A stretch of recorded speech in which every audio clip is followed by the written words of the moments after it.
Assalamualaikum warahmatullahi wabarakatuh. Allahu akbar, Allahu akbar, Allahu akbar. Allahu akbar, Allahu akbar, Allahu akbar. Allahu akbar, Allahu akbar, Allahu akbar. Allahu akbar kabira walhamdulillahi katsira wa subhanallahi bukratan wa asila. La ilaha illallah wahdah sadaqa wa'dah wa nasara 'abdah wa a'azza jundah wa hazamal ahzaba wahdah la syai'a qablahu wa la syai'a ba'dahu. La ilaha illallah wa la na'budu illa iyyah mukhlishina lahud-din walau karihal kafirun. Alhamdulillahilladzi bi ni'matihi tatimmu shalihat wa bi fadlihi taktamilu ta'at. Ahmaduhu subhanahu wa ashkuruh wa ashhadu an la ilaha illallah wahdahu la syarika lah wa ashhadu anna Muhammadan abduhu wa rasuluhu la nabiyya wa la rasula ba'dah. Amma ba'd. Faya ayyuhal hadirun, usikum wa nafsi bitaqwallah faqad fazal muttaqun. Ya ayyuhalladzina amanu taqullaha wa qulu qawlan sadida yuslih lakum a'malakum wa yaghfir lakum dhunubakum wa may yuti'illaha wa rasulahu faqad faza fawzan 'azima. Hadirin sidang Idul Fitri yang dimuliakan oleh Allah Subhanahu wa taala. Hari ini kita merayakan Idul Fitri, di mana hari kita kembali kepada fitrah. Namun fitrah bukan sekedar bebas dari lapar dan dahaga, akan tetapi fitrah yang sebenarnya adalah bersihnya hati dari dosa kepada Allah Subhanahu wa taala dan kepada sesama manusia. Bulan Ramadan kemarin telah melatih kita untuk menahan lapar, menahan dahaga, menahan amarah, dan yang paling berat adalah memaafkan luka yang tersimpan lama. Maka sungguh belum sempurna Ramadan seseorang jika lisannya bertakbir, berzikir kepada Allah Subhanahu wa taala, tetapi hatinya masih penuh dengan kebencian kepada sesama manusia. Di tengah gema takbir ini, di tengah kegembiraan kaum muslimin pada hari ini, masih ada yang kotor hatinya karena permusuhan masih berlanjut, dendam masih membara, mereka berlebaran namun hatinya saling menjauh. Mereka salat Id bersama, tetapi di hatinya masih ada kejengkelan dan amarah kepada kerabatnya sendiri. Saudaranya, adik kakaknya tidak disapa, kerabatnya diacuhkan. Bahkan mungkin sebagian dari kita menyimpan sejuta kejengkelan kepada kedua orang tuanya, ataupun orang tuanya menyimpan kejengkelan kepada anaknya. Na'udzubillahi min dzalik. Jika demikian keadaannya, Allah Subhanahu wa taala tidak akan ridha, bahkan melaknat orang yang memutuskan silaturahim. Allah Subhanahu wa taala berfirman, "Fahal 'asaitum in tawallaitum an tufsidu fil ardi wa tuqatti'u arhamakum."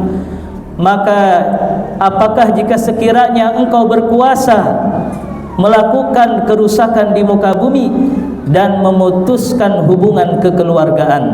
Ulaika lahumul la'nah, ulaika alladzina la'nahumullahu. Mereka itu, kata Allah, adalah orang-orang yang dilaknat. Fa asammahum wa a'ma absarahum. Telinganya ditulikan oleh Allah dan penglihatannya dibutakan oleh Allah Subhanahu wa taala. Benar bahwa orang-orang yang memutuskan kekerabatan dilaknat oleh Allah Subhanahu wa taala. Walaupun banyak ayat-ayat Al-Quran dan hadis yang memerintahkan pentingnya kita menyambung silaturahim, dan melarang kita memutuskannya, tetapi dia tidak mengambil manfaat, tidak mengambil faidah daripada nasihat-nasihat yang disampaikan kepadanya, sehingga Allah membutakan penglihatannya sehingga tidak bisa melihat ayat-ayat Allah, dan mentulikan pendengarannya sehingga tidak mendengarkan dengan baik nasihat-nasihat yang sampai kepadanya. Hadirin dimuliakan oleh Allah Subhanahu wa taala. Bahkan orang yang memutuskan silaturahim diancam dengan ancaman yang sangat mengerikan. Nabi sallallahu alaihi wasallam bersabda, "La yadkhulul jannata qati'." Tidak akan masuk surga orang yang memutuskan silaturahim. Di antara naasnya nasib orang-orang yang memutuskan silaturahim adalah ia tidak akan mendapatkan ampunan dari Allah Subhanahu wa taala yang dijanjikan setiap hari Senin dan hari Kamis. Nabi sallallahu alaihi wasallam bersabda, "Tuftahu abwabul jannah yaumal itsnaini wa yaumal khamis." Pintu surga dibukakan setiap hari Senin dan hari Kamis. Fayaghfiru likulli 'abdin la yusyriku billahi syai'a. Maka Allah Subhanahu wa taala mengampuni setiap hamba yang tidak menyekutukannya dengan apapun, illa rajulan kana bainahu wa baina akhihi syahna, kecuali seseorang yang dia menyimpan permusuhan antara dirinya dengan saudaranya. Fayuqalulah, maka dikatakan kepadanya, anziru hatta yastaliha bainahu wa baina akhihi, tangguhkan ia, jangan dimasukkan dulu ke dalam syurga hingga mereka berdua berdamai, hingga mereka berdua menyelesaikan permusuhannya. Jemaah yang dimuliakan oleh Allah Subhanahu wa taala, bahkan di antara kita ada yang tidak saling menyapa adik dan kakaknya, ada yang mengacuhkan kerabatnya bukan hanya 1 hari atau 2 hari, tetapi berbulan-bulan, bahkan tahunan, bahkan sampai diwariskan kepada anak cucu mereka. Nah, tuh wa kamu begini.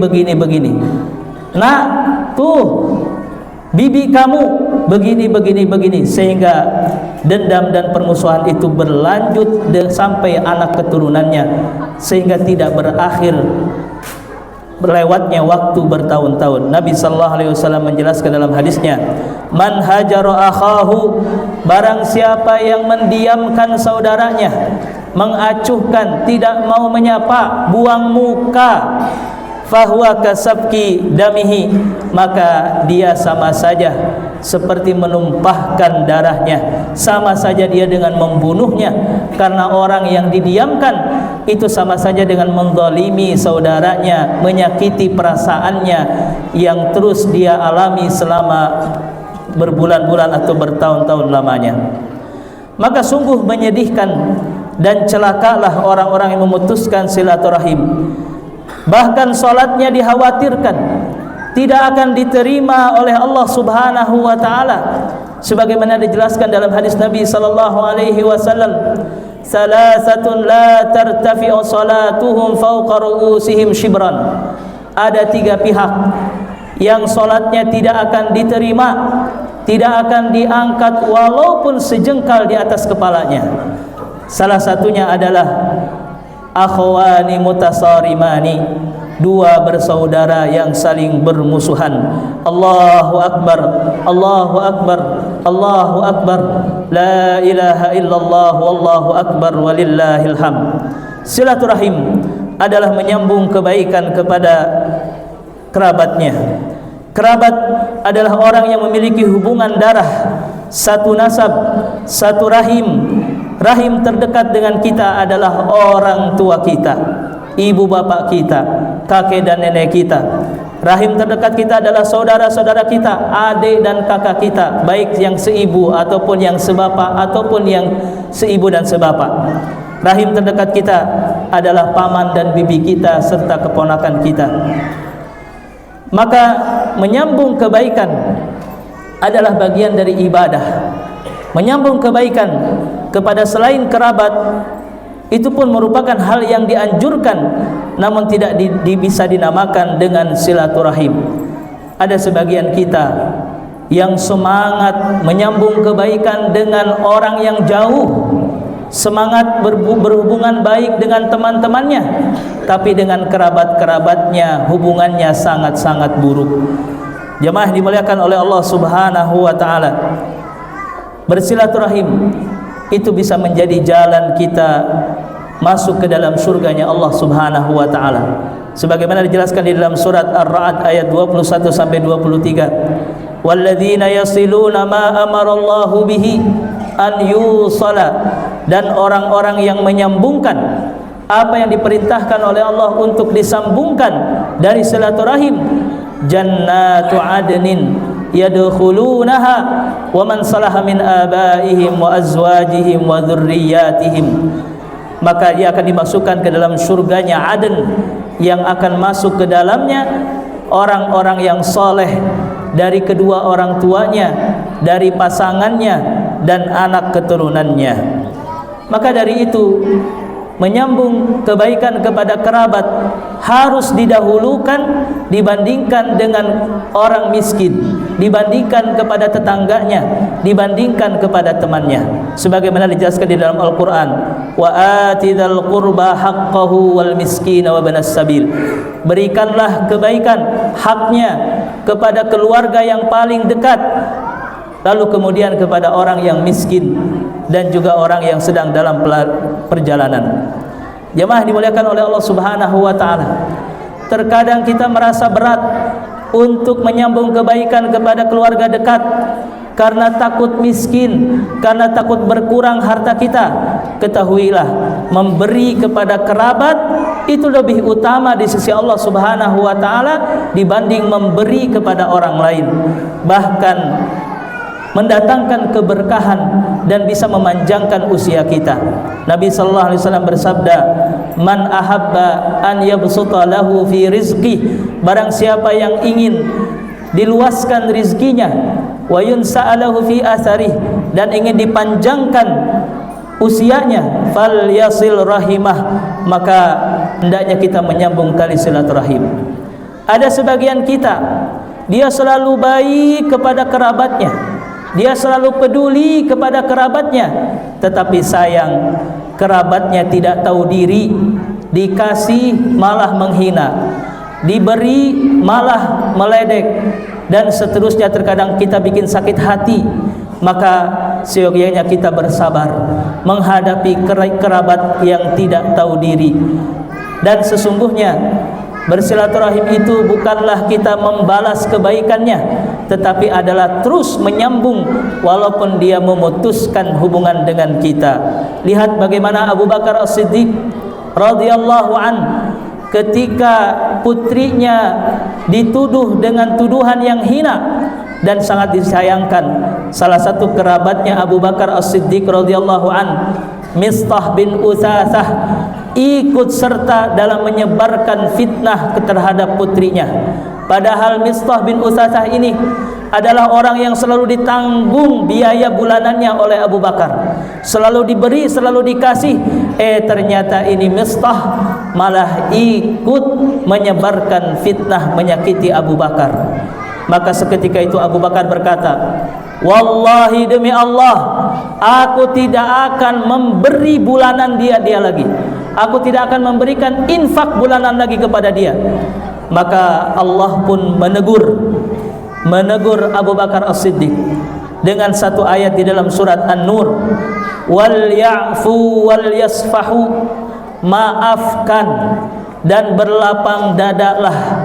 "Ala tuhibbuna ay yaghfirallahu lakum," apakah engkau tidak mau diampuni oleh Allah Subhanahu wa taala? Mendengar ayat ini turun, Abu Bakar As-Siddiq memiliki keimanan yang luar biasa.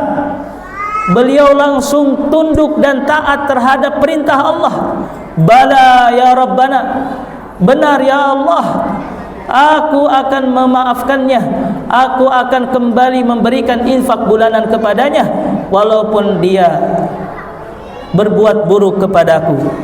Hadirin dimuliakan oleh Allah Subhanahu wa taala, yang menjadi pertanyaan buat kita semua, siapa yang belum kita maafkan? Siapa yang belum kita sapa hingga hari ini?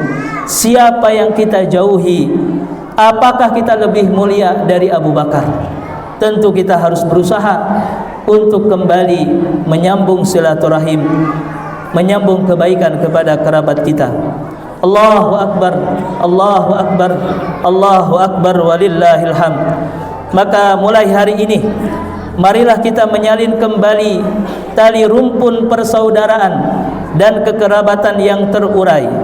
Datangi rumahnya, jangan tunggu, ucapkan maaf walaupun berat. Buang ego kita, doakan ia walaupun ia masih menyakiti kita.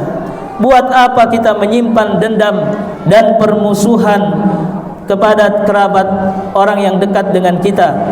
Karena Nabi sallallahu alaihi wasallam melarang itu. La yahillu limuslimin an yahjura akhahu fawqa thalathi layalin. Tidak halal bagi kaum muslimin meninggalkan atau mendiamkan kerabatnya melebihi 3 malam. Yaltaqiyani, mereka bertemu, fayu'ridu hadha wa yu'ridu hadha, namun mereka buang muka, tidak saling menyapa, tidak mau bertanya kabarnya, tidak mau berusaha untuk berbuat baik. Maka wa khairuhuma alladhi yabda'u bisalam, yang terbaik di antara dua pihak yang sedang bermusuhan adalah yang mau menurunkan egonya dan memulai menyapanya dengan mengucapkan Assalamualaikum. Jemaah dimuliakan oleh Allah Subhanahu wa taala, bisa jadi Ramadan atau Idul Fitri ini adalah lebaran yang terakhir buat kita. Jika hari ini kita berjabat tangan, pastikan hati kita juga saling memaafkan. Jika hari ini kita tersenyum, pastikan tidak ada lagi kebencian, karena kita semua akan kembali kepada Allah Subhanahu wa taala dengan hati yang akan dimintai pertanggungjawaban. Barakallahu li wa lakum fil Qur'anil Karim wa nafa'ani wa iyyakum bima fihi minal ayati wa dzikril hakim. Aqulu qawli hadza wa astaghfirullah li wa lakum innahu huwal ghafurur rahim.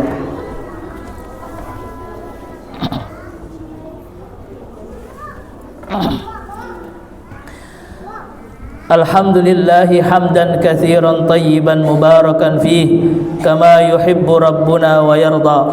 Allahumma salli wa sallim ala Muhammadin wa ala alihi wa sahbihi ajma'in. Fa ya ibadallah ittaqullaha haqqa tuqatih wa la tamutunna illa wa antum muslimun.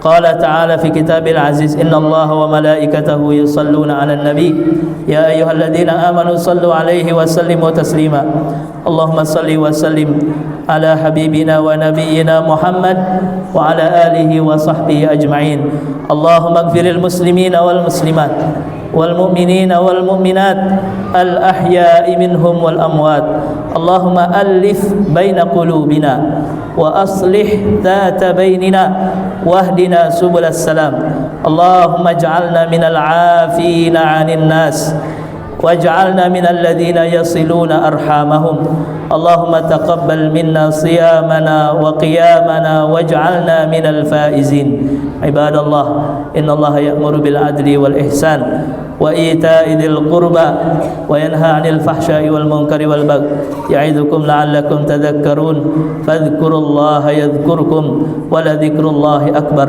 تقبل الله منا ومنكم صالح الأعمال كل عام وأنتم بخير والسلام عليكم ورحمة الله وبركاته.